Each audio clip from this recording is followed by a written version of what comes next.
Hey, Cobweb Caverns.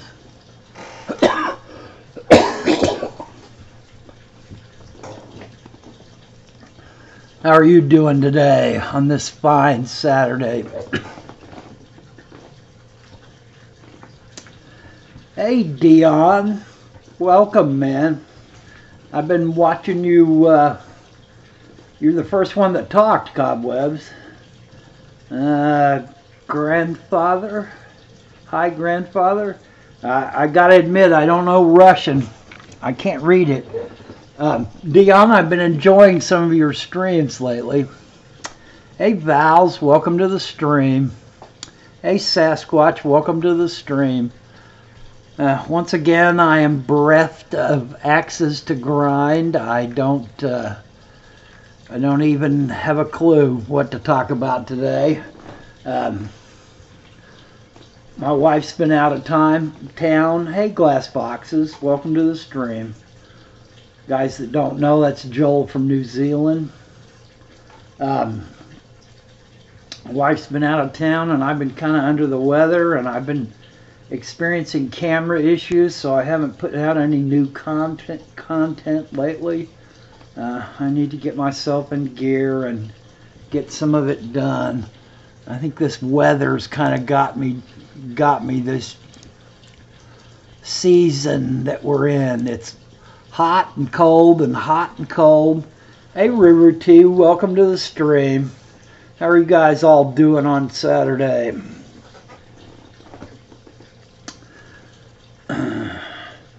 Joel says he's doing water changes. I assume that's what WCS stands for.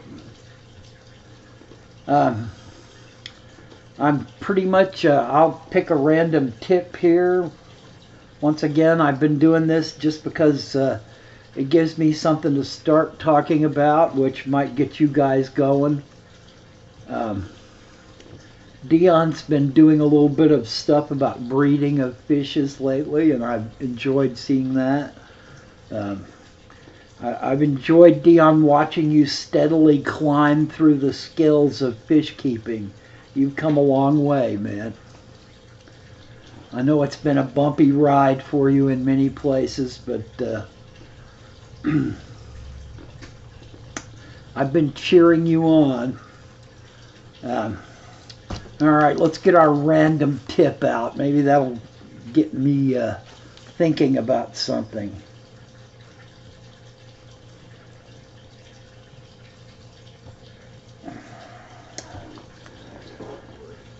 Okay, I opened it up to the section, Better Aquariums.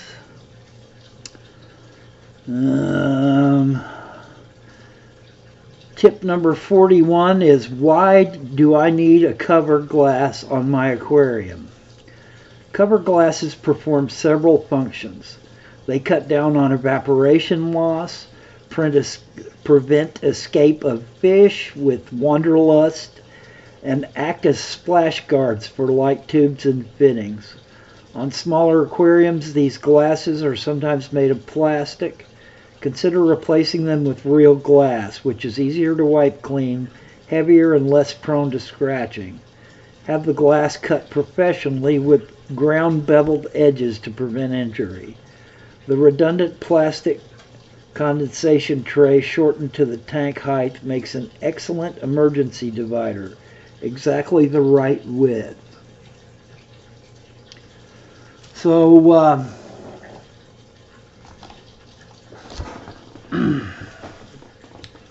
I guess I would have to agree with that tip in the most part. It's, oh, and by the way, these tips are coming from 500 ways to be a better freshwater fish keeper. And when I first got this book, I got this book at a half-price books, and I just went in and bought up everything that they had because my book collection is 20 years out of date probably, or 15 years out of date, because I haven't been buying a lot of books until just lately.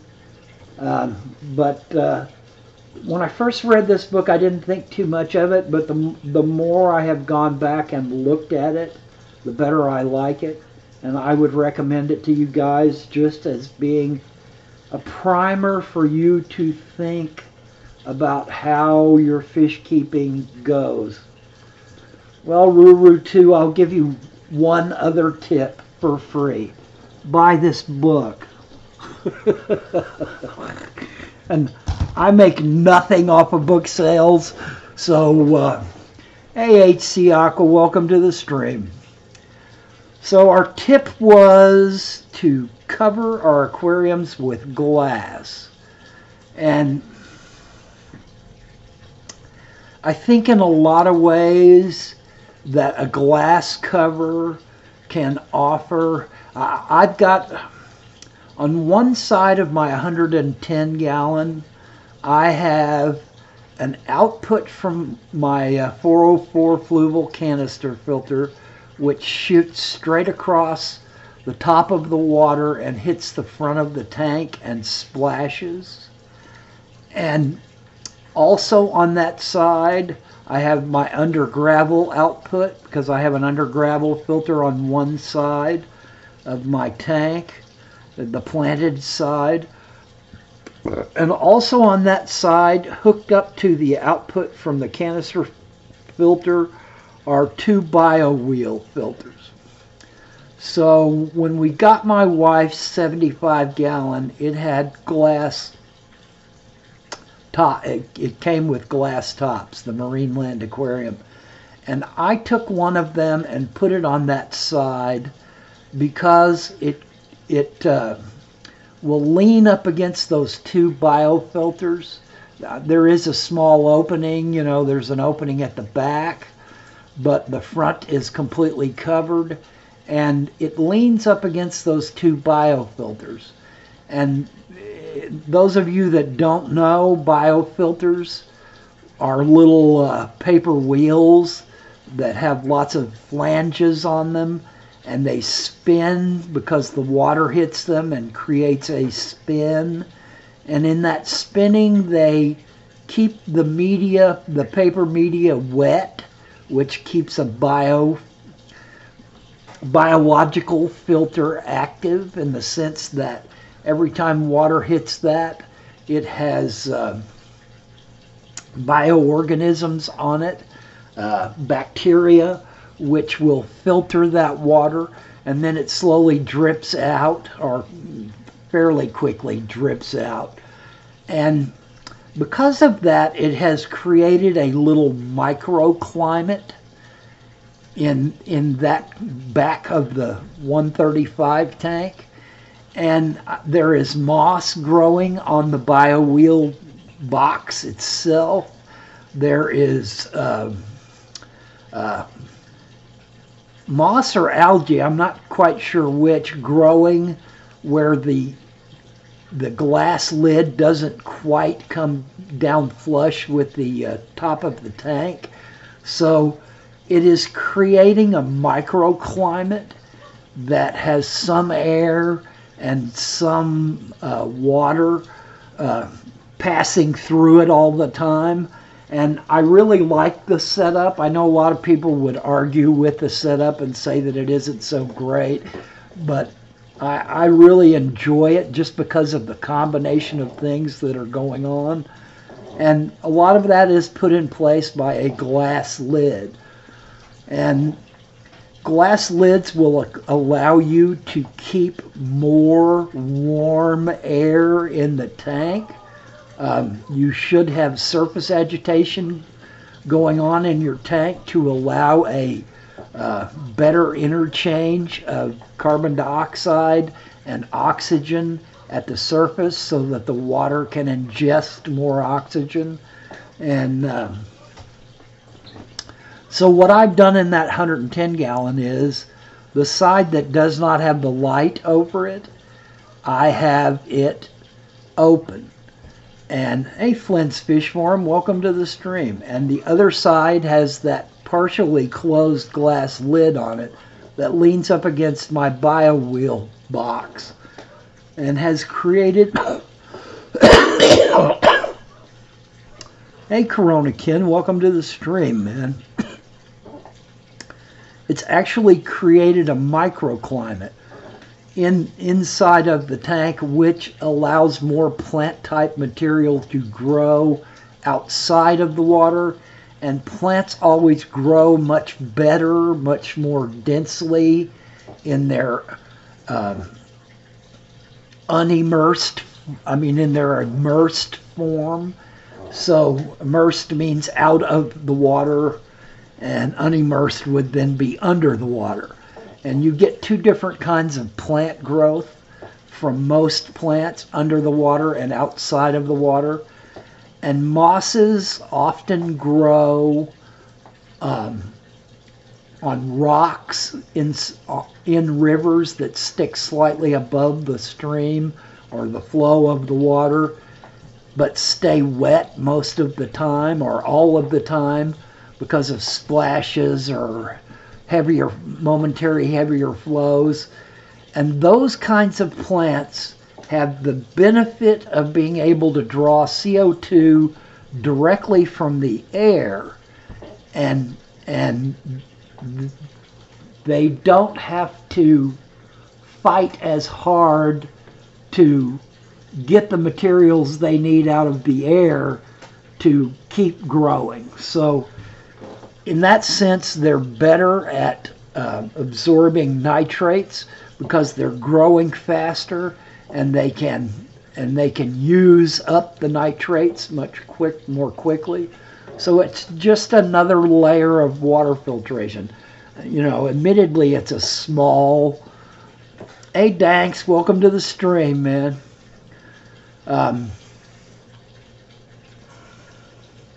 I find sometimes when you... Hey, Oliver Hartman, welcome to the stream. I don't recognize your name, and you're calling me Santa Claus. Ho, ho, ho. This is European, and this is American Indian. So I'm somewhat of a mix between the two. A lot of people want to know if I color my hair. I do not color my hair. I'm American Indian, Cherokee blood, and that's why my hair is still dark, and my beard is European, and it is turned white now. Let's see, I had a thought and was going to run off on that tangent.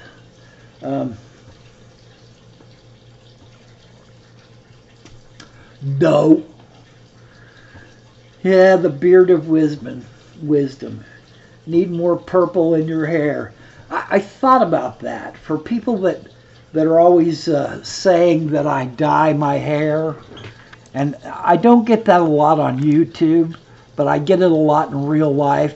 The guys at work used to always say, "You dye your hair, don't you?" And I'm like, no. I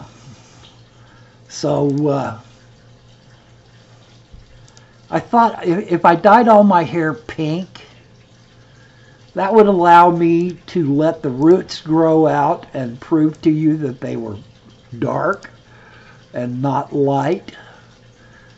And my beard's been white for probably, I don't know, 6 years now, 5 years now, something like that. But I just roll with it. Hey, V-Stag, welcome to the stream, man. Victor, I haven't really gotten a good chance to talk to you since AE. We keep missing each other in streams and stuff. It was a thrill to meet you, man, and it was a thrill to get the honor of getting to talk to you what little we did. And I just wanted you to know that I only managed to snap one picture of you, and it was with my wife's Galaxy tablet, and it ended up being upside down and out of focus, and I was kind of sad about that. Val says, I thought we were talking about fish. Well, Val's, then I would suggest that you talk about fish, and we will continue on from there. Everybody, being called Santa Claus tends to make me want to respond to the white beard query. Jason Gray says, hello, welcome to the stream. Jason, we're pretty much open topic here. My tip from the freshwater fish keeping was to keep glass lids on your aquarium. Some of the benefits, some of the, if there's a downside to having a glass lid on a tank, it is that if the tank is really well sealed, their oxygen will have less of a chance to get in.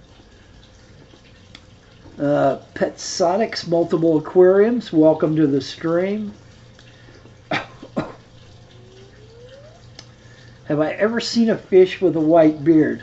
Well, if you mean an actual fish with a white beard, I'm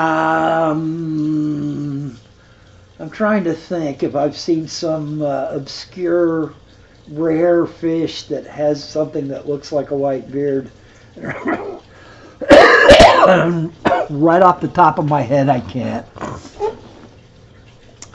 Petsotics, we're basically just chattering without direction about fish today. I run with you guys questions. Male betas have beards. Well, that goes to show you how few betas I've ever kept. Jason Gray says, okay, I have a question.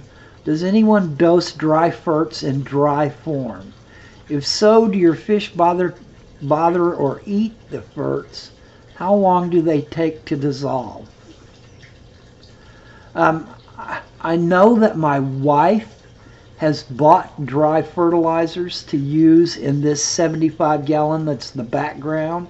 And by the way, that is my wife in the stream planting tanks.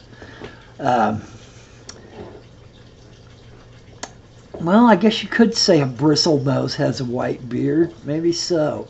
The beard's not in exactly the lumpydog. Welcome to the stream. And lumpydog says, how about a platy with mouth cotton, white beard? That would be for sure. Jason, I really don't think that fish show a great deal of interest in fertilizers unless it might be calcium, in which case invertebrates and potentially some fish might actually, try to take in some of that calcium. Corona Ken asks, Dwain, how is Elaine's lighting video coming along? Corona Ken, she has been in Atlanta for the last 2 weeks.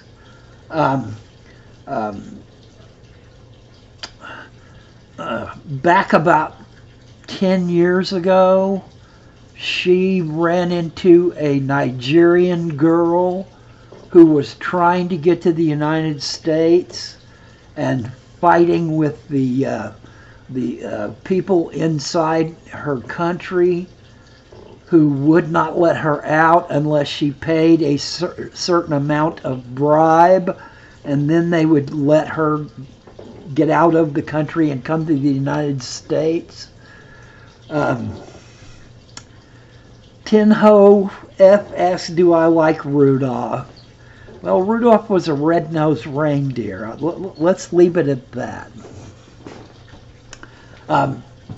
Grace, and we call her Grace because her, have a good day at work, Dion. We call her Grace because her African name is so difficult to pronounce. Anyway, Grace came from the sub-Saharan Africa to Michigan to go to school in the same low vision type of schooling that my wife took, and so we helped Grace get over here. We helped her with her school funding. We helped her with clothes because she had nothing to wear in that cold, frozen tundra of Michigan. And she has since gotten married and had 2 children. And she just had her second 2 weeks ago. And my wife went down there to spend a couple of weeks helping her with the second child so that she could recover from the C-section she had. So, long story short, or long story slightly shortened, she is coming back home tonight, and I hope that we will be able to get her back to all of the equipment stuff is set up for her to do the recording, and I hope that it will be soon. I've kind of given up projecting dates. I will tell her hello, Dion. Bank Tanks ask, what's your favorite substrate plant, Dwayne? I really like moss, and that's not really an answer, but I really like moss because it's one that I can grow. I have an utterly black thumb. I'm really good at killing plants, and that's why in my 110 gallon you see very few plants that survive. Moss is one of the things that does survive. I like Anubis. I like Java fern. I'm not a big fan of Java moss because it's so stringy. It's like putting a fish net in your tank. But I would have to say that my favorite substrate plant is moss, and all kinds of varieties of moss except Java moss. lumpydog says, I just really had good results doing Pimafix and Melafix double dose on my swordtails. I hear a lot of people not having good results with this stuff. Has anybody else used these? I own both of them, lumpydog. And anybody that's listened to me whine about diseases and medications will understand that I believe in a very slow approach with medications. I don't like to get the 200-pound cannon out first and foremost.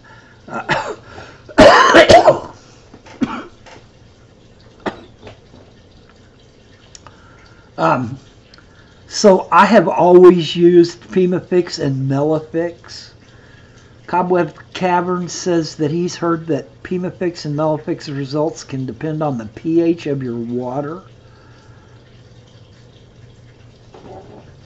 I have not heard that, Cobwebs. That sounds like it might be something that would explain the varied results that people have with Melafix and Pimafix. I always like to start out using the least amount of medication possible when I go to treat. I'm old school. I come from the time when all we had for medications were dyes, and your malachite green, your methyl blue. There were several more that you could use as medications, but most of those medications will as likely kill the fish as they will the disease. And that was always the way medications worked, was that it was just, you just slightly had a better chance of your fish surviving than the disease surviving. The old school methods of heat and raising the temperature in your tank and adding salt to your tank to cure ick. Those are the kinds of things that I always believed in. And Sasquatch Aquatic says the best medication is clean, pristine water, in my opinion. And there's no doubt that that is the first line of medication, is a clean tank, not a lot of detritus in the substrate, not dead fish somewhere in the tank. You need to make sure that your tank is clean enough in the sense of waste that is producing ammonia out of the water, and then good clean water changes with the right dechlor is always the best first choice for fighting disease, in my opinion. Now, that said, there are many obvious diseases that will not respond to that, in the sense of actually curing the tank. If you've got ick, you better do something about it. If you've got, columnaris, if you've got cotton, if you've got velvet, you're going to need to treat those fish. But my choice has always been, and this is a very slippery slope, and it's not something that I would always recommend to others, because what can happen, just like in this tank that you're looking at right now, when I went to Jimmy's, I got 17 rainbow fish and put them in this tank, and there are 5 rainbow fish left, and it's because they had internal parasites, which I slowly worked my way up the ladder in heaviness of medication. I treated it with one thing. When that didn't solve it, I treated it with something a little stronger, and when that didn't solve it, I treated right up to levamisole was my last treatment. Well, I got to asking around, because just like anybody else, I need help sometimes when it comes to diseases, because they are so varied, their application is so different.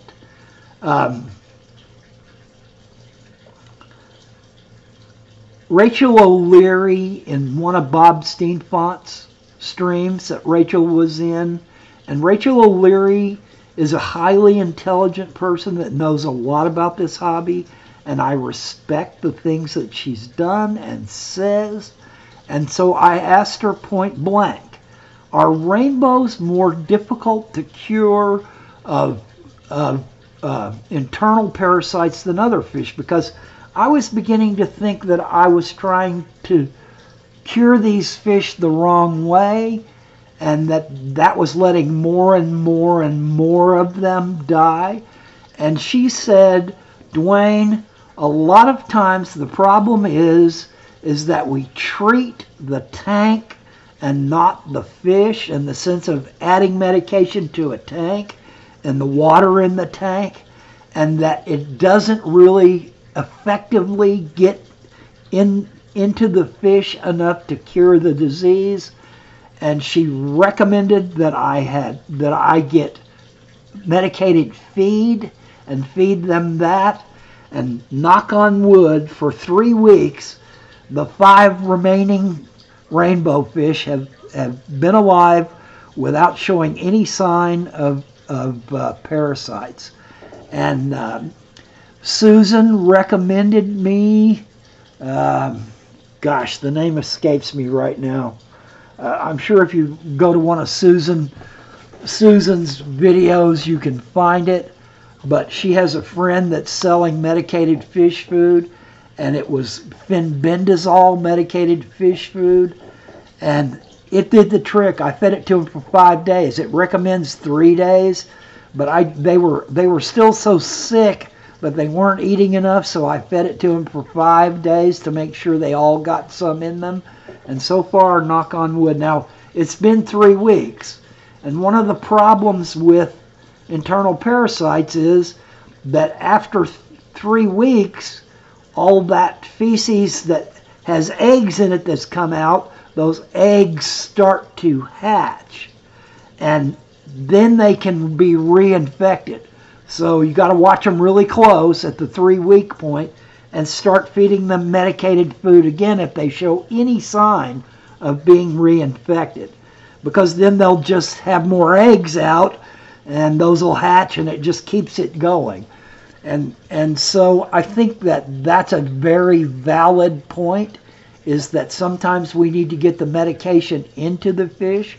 I know IFG has an extraordinary video on treating for internal parasites by using a little pipette and directing the medication straight into the fish's gut so that it can't be avoided, along with a little Epsom salts to make it easier for them to pass all the eggs and all of that. But rainbow fish have very tiny throats, and I just could not think of a way that I was going to be able to safely get a pipette down their throat far enough to get past their gills and into their stomachs. So I broke down and bought feed. Here, let me go look. I know where there's a bag of it at.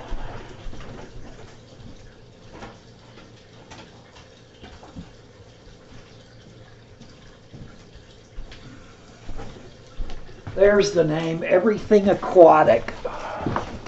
And this is fenbendazole flake. And I'm going to have to wait for the delay. IFG, man, I'm talking about you and you pop in. That's awesome. All I had to do was speak your name and you show up. Anybody that's in here that doesn't know who IFG is, I highly recommend that you immediately go check it out. Okay, so this is fenbendazole flake. Treatment offer as the only food source for 3 to 5 days. Repeat in 3 weeks to ensure newly hatched parasites are dealt with to break the cycle. Active ingredient fenbendazole, effective against a wide variety of parasites, an excellent deworming agent. And that's from Everything Aquatic. IFG, I was talking about your video on using pipettes to treat internal parasites to actually get the treatment into the guts of the fish. And I was talking about it because I have been fighting internal parasites in this tank that you see on the background of my screen. And they're rainbow fish. And rainbow fish have such tiny, tiny throats that I just couldn't figure out a way to get a pipette into them without jabbing it into their flesh, without coming out their gills, without doing more harm than good. Yeah, IFG, I agree. Internal parasites are really bad. Well, what prompted part of this discussion was we were talking about Melafix and Pimafix, and a lot of people have had bad experiences with Melafix and Pimafix. You see constantly people say, you see people constantly say, "Oh, I hate Melafix and Pimafix. They don't do nothing." Yeah, Bracken, wow, speak of the man and he shall appear. And IFG, you are the man, my friend. It was really an honor to get a chance to meet you, even though we didn't really get a chance to talk very much. And I really enjoyed your video that focused on the king and queen. I did a little video with them as well. Anybody that is into cichlids should know who these two people are. They are ACA point men and women, and the ACA is something that anybody that is really into cichlids, and more especially the larger cichlids, and sometimes more especially African cichlids, should be a member of the ACA, because you get the Bunton Barsh Bulletin, you get the camaraderie of the people in the ACA, and anybody and everybody that is anybody is in the ACA. I have to admit that I'm not right now. My money goes to a lot of other different groups and organizations, so I'm not in the American Cichlid Association. You get the Cichlid Room Companion, and if Juan Miguel hasn't removed it, you can see, you lumpy dog, you can read an article that I have in the Cichlid Room Companion. Hey, Vinyl Ritchie, welcome to the stream, man. I have an article in the Cichlid Room Companion called Raising Jack, about Jack Dempsey's. It is listed under the wrong name. It is listed under Dwain King, and I've fought with Juan Miguel.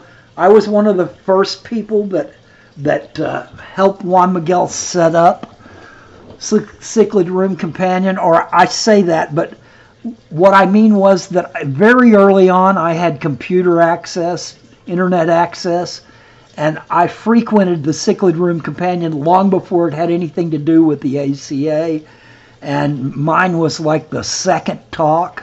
We basically had an open mic, and we typed in, and none of the people could ask questions until the moderator reopened the mic for everyone else.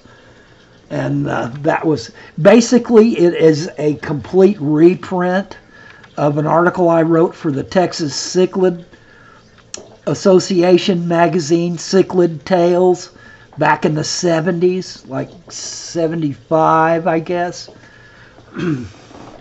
So, yeah, I really enjoyed that video at IFG, and I didn't realize that they had a YouTube channel, and so I am subbed to their channel now, too.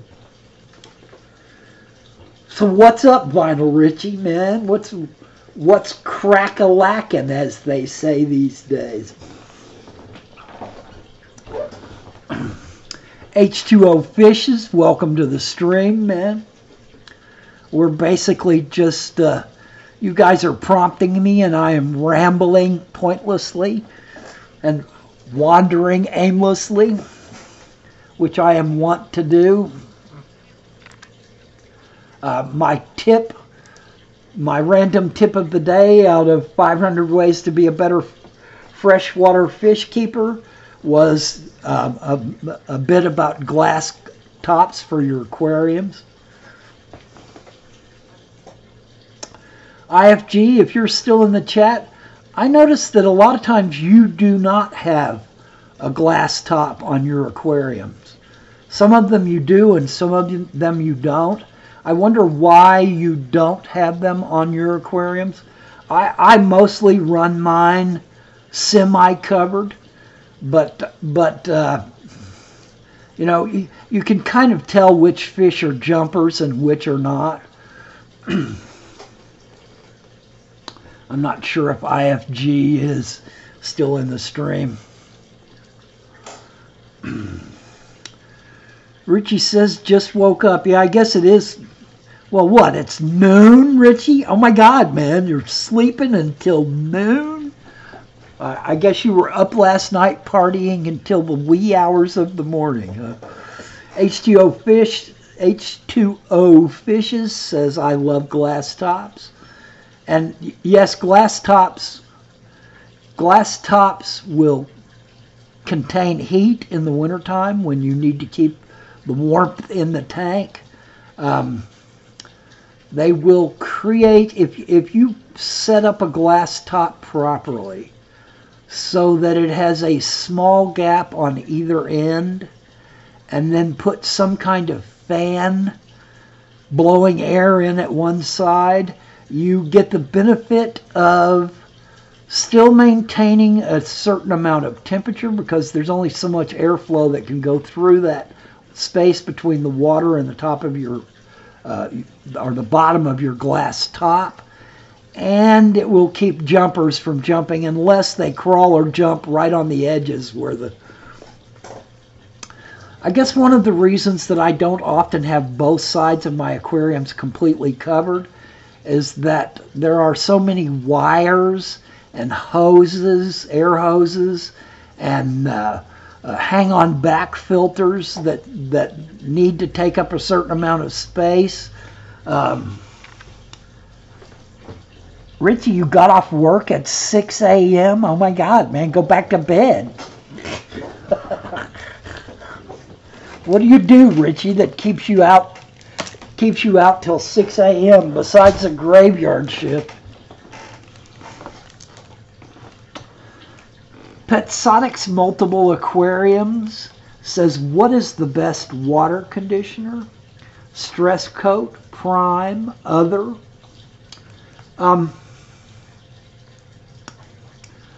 To be bluntly honest about it, you can make your own water conditioner. The exact chemical name of the stuff that's used to make water conditioners escapes me right at this moment, but there are numerous videos on the web that are talking, and a couple of very good ones in particular, that talk about exactly the chemicals that you need to make your own water conditioner. And you can buy a jar of that sodium bisulfate, and that rings a bell for me. Thanks, Cobwebs. If you buy a jar of sodium bisulfate, Ritchie brews beers. Free beers for the house. Ritchie brought us home all beer. You can just take sodium bisulfate and mix it with water, and you basically have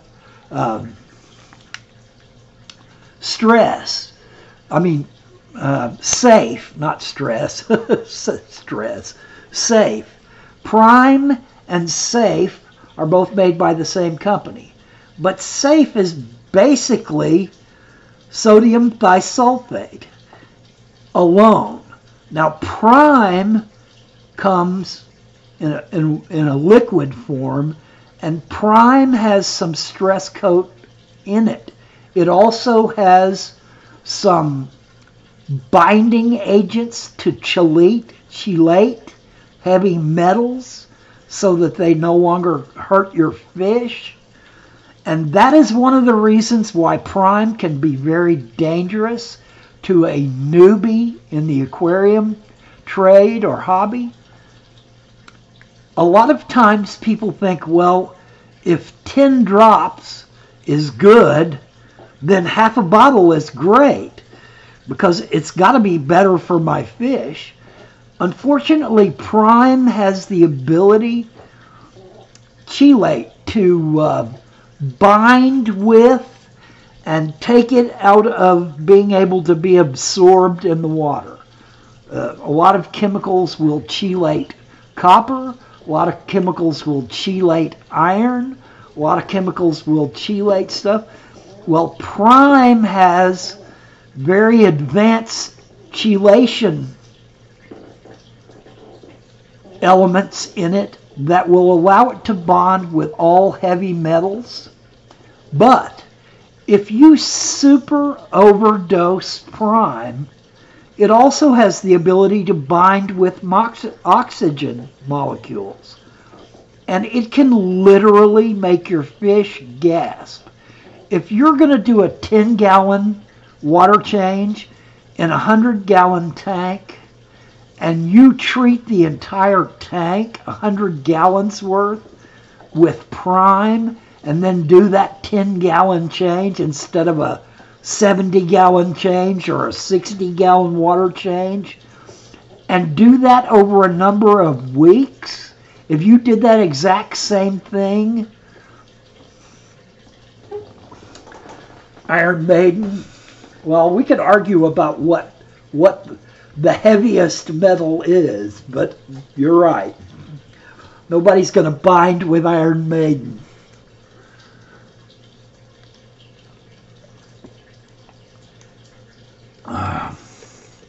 So, if over a period of a month you do a 10-gallon water change in a 100-gallon tank and treat with prime for 100 gallons each time, you will find your fish gasping at the surface after that fourth water change, because all the oxygen molecules in the tank will have been bound by the prime.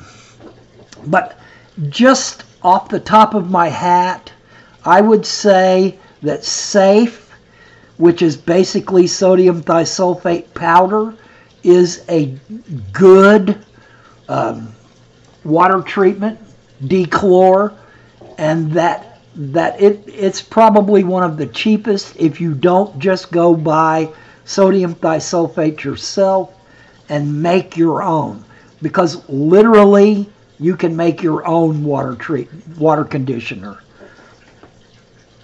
Some of them have aloe in them, some of them have algicides in them, some of them have things in them that cause the fish to their slime coat to get heavier, all of which protect your fish, or make your tank more beautiful, if that's the way you see things. But yeah, I would go with Safe. I actually use prime because I know how to dose it, and I don't have that much water that I am water changing in great amounts anymore. I used to have 800 gallons plus, and when I was doing that, I needed to use sodium thisulfate, or they didn't have Safe, but they had other things that were just like Safe, which is basically sodium thisulfate. You go to a camera store, you can buy sodium thisulfate. Hey, Big E's, welcome to the stream, man. You can buy sodium thisulfate off the web, off of a camera store, much cheaper than you can buy Safe for. But Safe is of the Aquarium brands, Safe is probably one of the cheaper. And you don't have to worry about overdosing Safe because it has nothing else in it except dechlor. And it makes the water safe. Big E's, no worries, man. It's Saturday. It's free time. Anytime you choose to spend some of your Saturday time with me, I'm most thankful. And there is no late. I mean, you can always go back and watch the replay of this, but there is no late. You do what you need to do.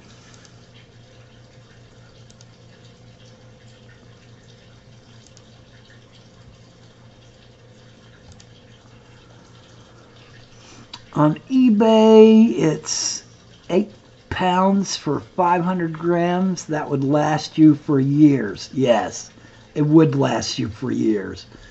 So for $10, you could get enough to do 800,000 gallons of water, But it depends on what you're looking for. If you're not going to use RO water and you're concerned about heavy metals in your tank, like if you're keeping shrimp or something like that and you're not using RO water, then I would recommend something like Prime that will literally bind with heavy metals to make them unharmful to your $8,000 a piece shrimp. Anybody that's going to spend $8,000 on a shrimp needs to be using RO water and remineralizing it. The heck with taking a shot at having your tap water kill a shrimp that expensive. But my point is still valid.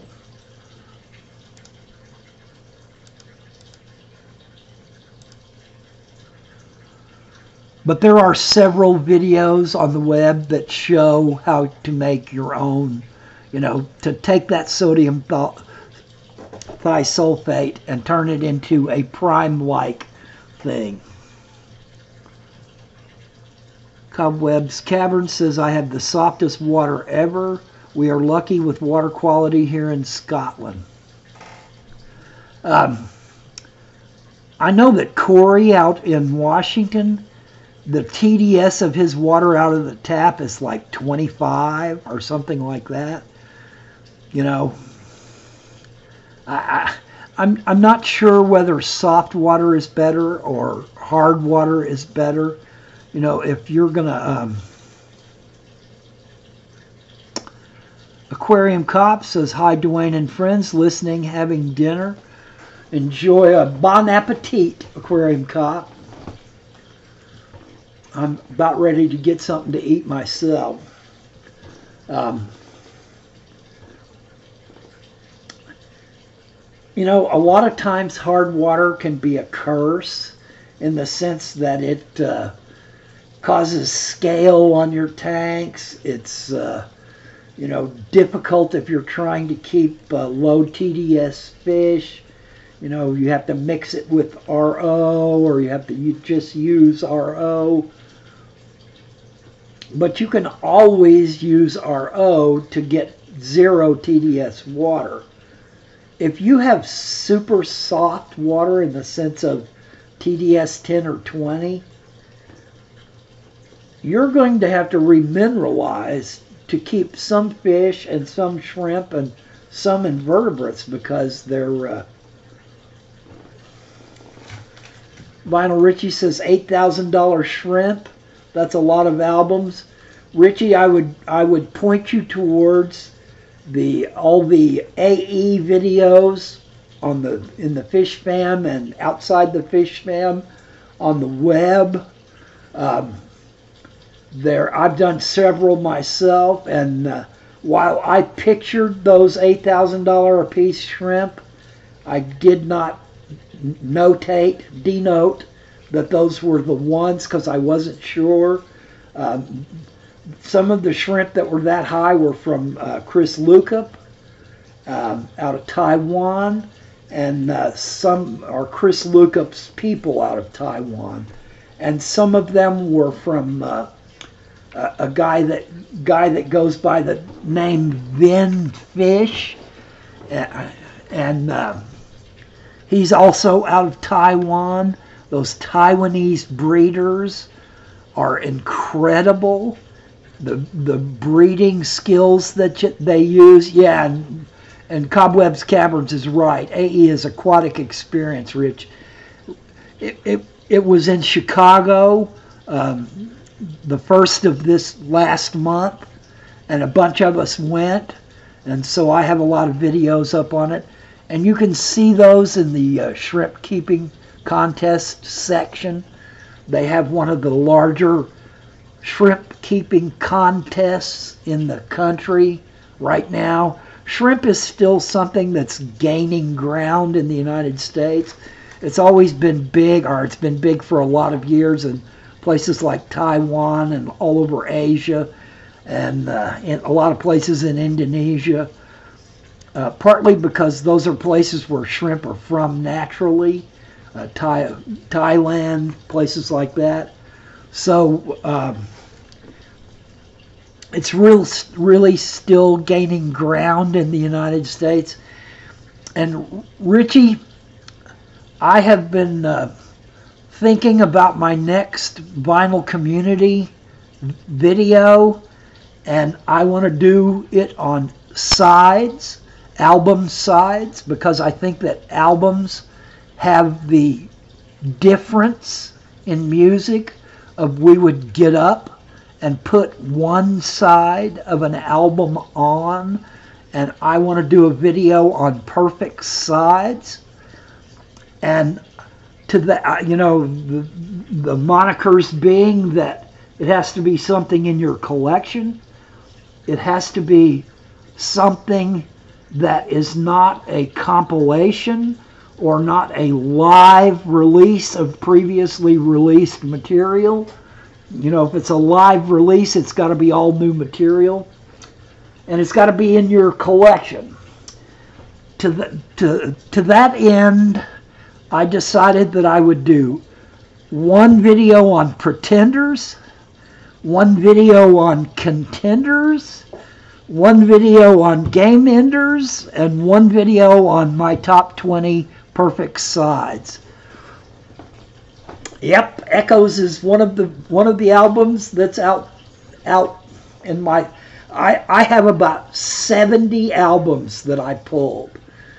And one of the downsides of this idea is that it's natural for us to get a new album and love 2 or 3 songs on the side of the album, and we play that side over and over and over again.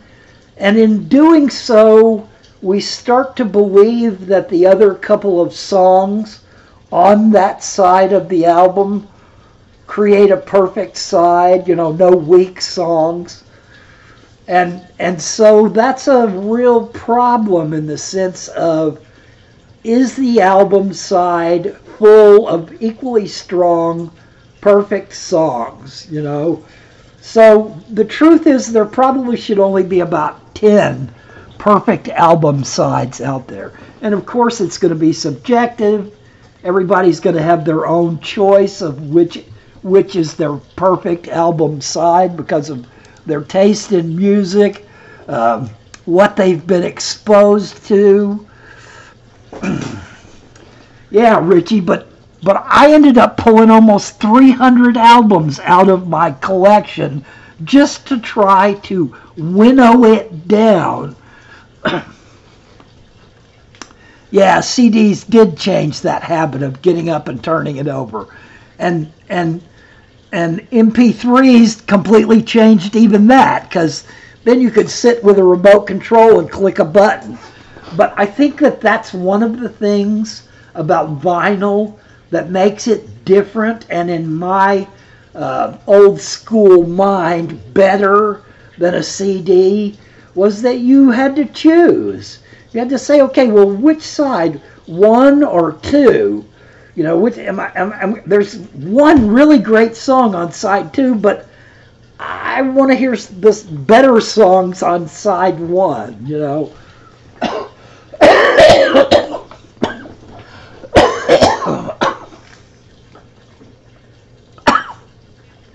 Sorry.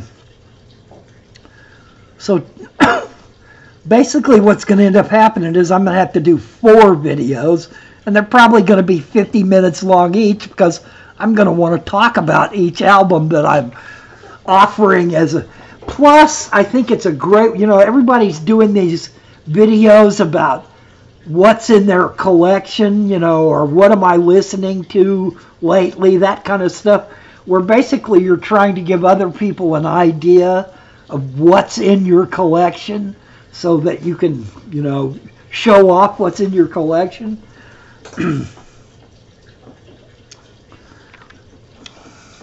Well, Cobwebs Caverns, the only thing that I have ever had on 8-track tape, which was an experience of playing through in its entirety, that I ever really felt like I didn't mind being on. Well, I take that back. There's 2 of them.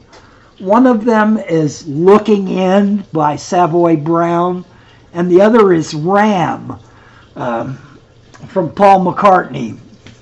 And those two have always. Hey, Fish Tropic, welcome to the stream, and goodbye, I guess, if you're just saying hello as you pass through. Ritchie's got me talking about albums again, so please excuse the off-topic talk. We're right at the end of the stream, and I love finishing talking about vinyl, so that gives me something to get excited about to talk about at the end of these streams. Side 1 of Stephen Still's Manassas is a pretty perfect side. Yeah.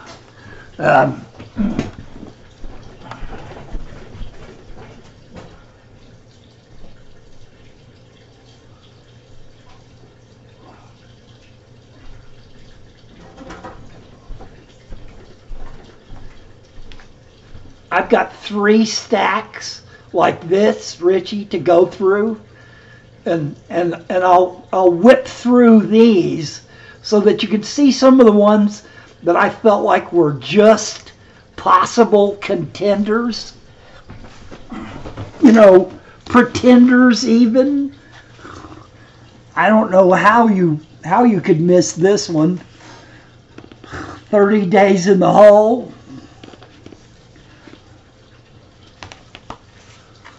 And there's always got to be some Miles Davis in there. There's one side on this album that is fantastic. The Kinks. It's hard not to see the Kinks as a perfect side.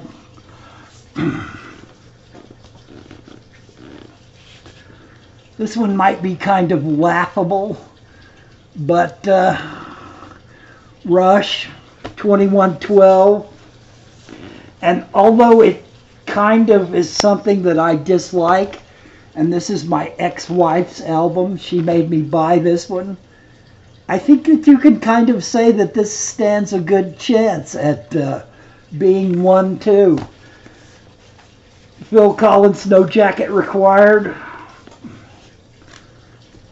CDB, the El Diablo album. I think this is one of his best albums, and I don't think much of the guy personally right now, but you know, okay. This one's pretty dang overused and overworked, but I gotta admit, this is one of the better contenders for a perfect sides. Yeah, I know that Kinks was different in the UK. Head East, Never Been Any Reason. Oh my God, I don't know how you can beat that side.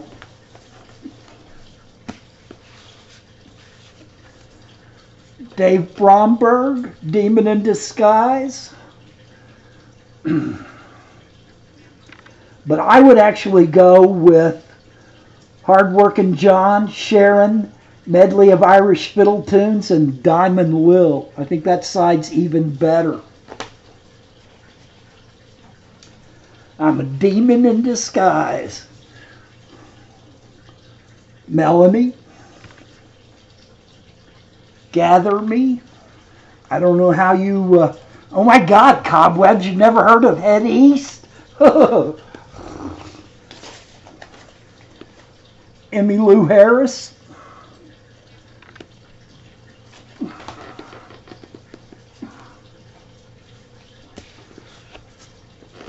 Shades of Deep Purple.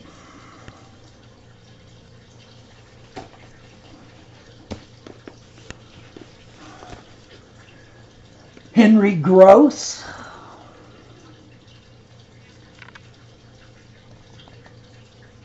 Dixie Spider-Man, Evergreen, Only One, All My Love, Tomorrow's Memory Lane. It's a great side.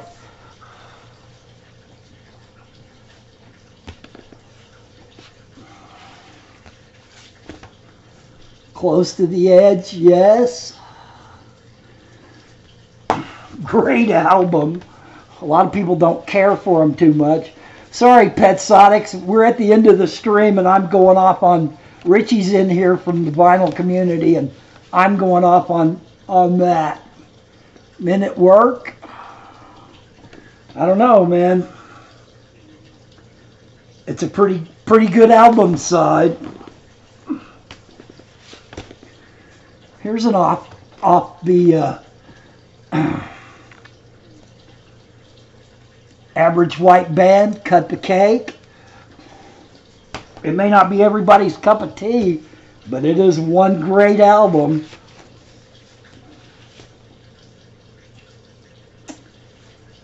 Frank Zappa, Discreet. Yeah, but it's like, where does it end, Ritchie? It's like a giant piece of spaghetti. All right, I won't bore you with many more of them.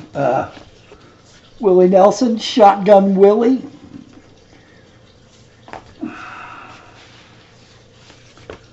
Steppenwolf 7. Ah. Let's see if there's anything special here. Oh, Muddy Waters, Brass and the Blues. Excellent album. Kiss Destroyer. Blues Brothers.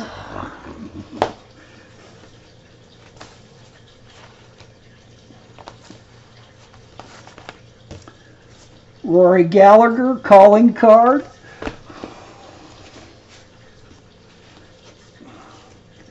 Phoebe Snow, It Looks Like Snow. Yeah, Cut the Cake is fantastic. But a lot of people say Average White Band, ugh.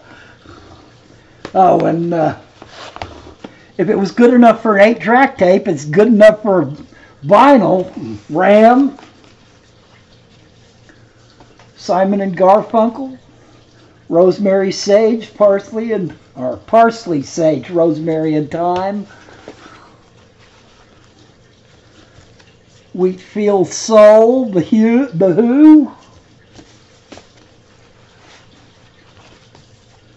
I don't think much of this guy's politics anymore, but at the time, George Thorogood was something else to listen to when he played.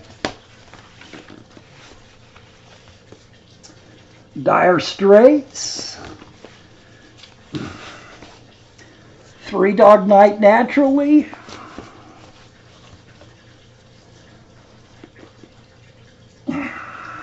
Blue Oyster Cult. Oh man, you gotta listen to it. Ear-splitting Loudon Boomer is fantastic, Ritchie. Dave Mason, Headkeeper.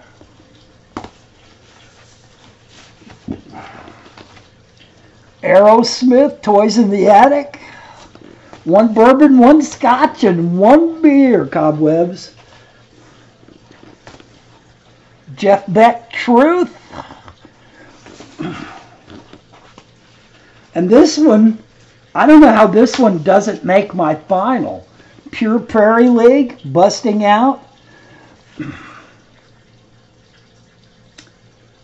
Falling in and Out of Love with You, Amy. Boulder Skies, Angel, Call Me, Tell Me. Rufus, Chaka Khan. Well, that just shows you some of one stack, Ritchie. It was... The more I thought about it and the more I was digging through my albums, the more I realized that the fallacy is that you have listened to these albums over and over and over and over again, and because of that, they become perfect sides for you in the sense that you have learned to love those songs that are in between the really good songs. Or maybe those songs in between what you thought were really good songs are now suddenly... It's kind of a catch-22, you know? So that's been in my head for a while, Vinyl, Ritchie. And the only way that I know to do it is by personal choice and then go see what's gotten the highest votes. And I just haven't had the time to go see what's gotten the highest. All right. You got to wait and let me do mine first, though, Ritchie. Can't steal my thunder, man. I'm always following you. This time you got to follow me.